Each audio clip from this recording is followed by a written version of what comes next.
Today I want to talk about an often overlooked element when it comes to changing poor behaviours, creating new behaviours, and ultimately doing them long enough so that they become good and helpful habits. And here's the thing, our brain is designed to keep us safe and out of danger. So this means we're really attuned to what is going on outside of us, what we can see and hear in the environment.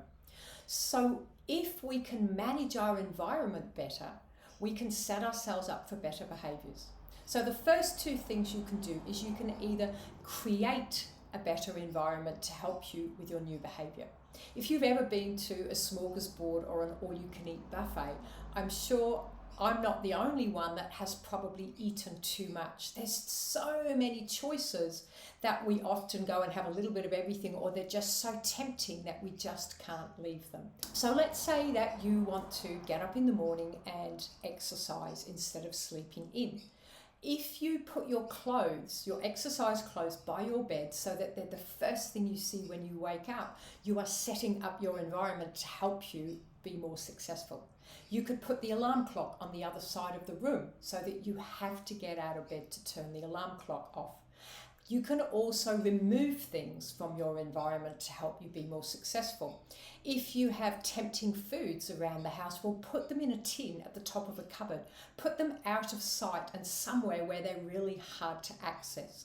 I had a client once who overspent on her credit card. She put her credit card in the freezer. So before she could even use it, she had to get it out of the freezer and defrost it, which gives you time to consciously weigh up your choices. Now, if you're going out and you cannot control the environment, then the key is for you to create a clear plan and be prepared before you go out.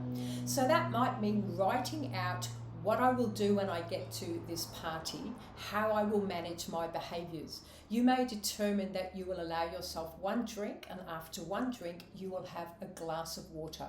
Or you might say, I will wait 30 minutes before I have any of the food. Furthermore, I will have a small plate with 4 things only. When I've had the 4 things, I will put my plate down and I will go and socialise. So that's my tip today, to help you create better behaviours, change poor ones, to ultimately create habits that are the foundation of all success. Remember, your brain is visually attuned to what is going on around you. Set yourself up for success. Add things into your environment, put water by your computer, your exercise clothes by your bed, and remove visual distractions or temptations so they're out of your sight and they're hard to access. And if you can't do either of those, create a clear plan for how you will behave and the reasons for your behaviour. Link them to a goal before you go out. I guarantee if you try these strategies, you will have a greater chance of success in your behaviours and creating habits. Please like my video, subscribe to my YouTube channel, and share it with anyone you know that needs a little bit of help with creating better behaviours and ultimately helpful and healthy habits.